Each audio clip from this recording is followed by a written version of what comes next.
Okay, so in the world of AI, you hear the word tensor thrown around all the time. And it sounds kind of complicated, maybe even a little intimidating, right? Well, what if I told you that to really get it, all you need to do is picture a library? Come on, let's build one together. So, let's start with this question. What on earth does a powerful AI have in common with a library? It sounds like a riddle, I know, but the answer is actually surprisingly simple. It really all comes down to how they both organize just a massive amount of information.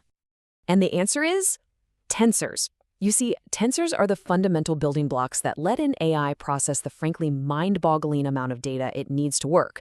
They're like the architecture of its knowledge.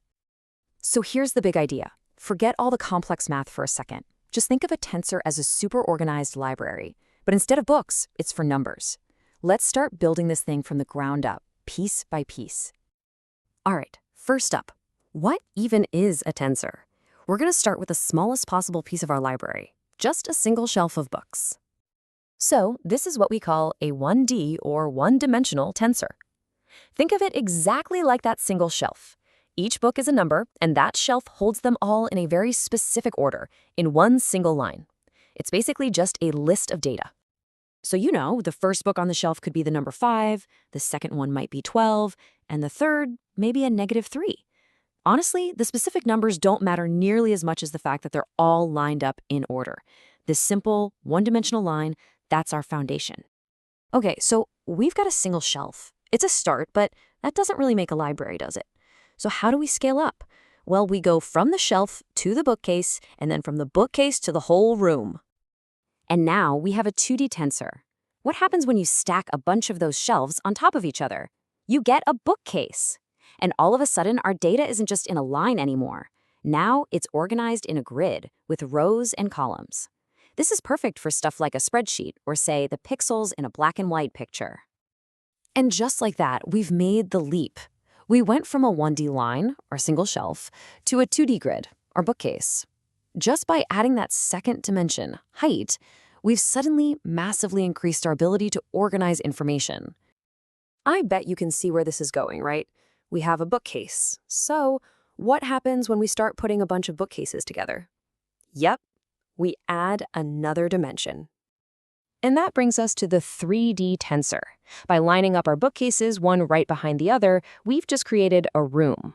We still have our rows and columns, but now we've added that third dimension, depth. This kind of structure is absolutely perfect for representing something like a color image, which has height, width, and of course, different color channels. Okay, part 3, the grand picture.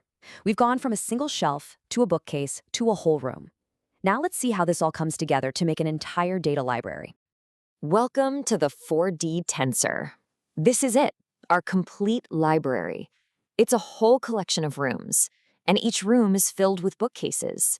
Each bookcase is packed with shelves, and every shelf is holding our individual numbers, our books. Believe it or not, AI models often work with data in even higher dimensions than this, but our library gives you the perfect mental picture of how it all scales up. Okay, so we've built this incredible multi-dimensional library of numbers. But so what? What does any of this actually have to do with AI? Well, this is where it all clicks into place. And look, this isn't just some cute analogy. It's real. The source material for this whole explainer points out that Meta's powerful Llama AI is built using these exact things, tensors. That entire library we just built, that's basically the internal filing system for one of the most advanced AIs on the planet. This library structure is precisely what allows an AI to navigate just petabytes of data and find all these hidden connections. It doesn't matter if it's seeing the relationship between words or identifying patterns in images, the tensor format is what makes it possible for the AI to see these patterns across all those different dimensions. So, what's the big takeaway from all this? Well, we've seen that tensors are really just a clever way of organizing data in 2 dimensions. We can picture it by building up from a single shelf into a massive library. And most importantly, we learn that this isn't just some abstract theory. It's the fundamental structure that powers real-world AI right now. And that brings us to a final thought. We've seen that AI is essentially building these vast, intricate digital libraries to map out and make sense of our world, which Kind of makes you wonder, right?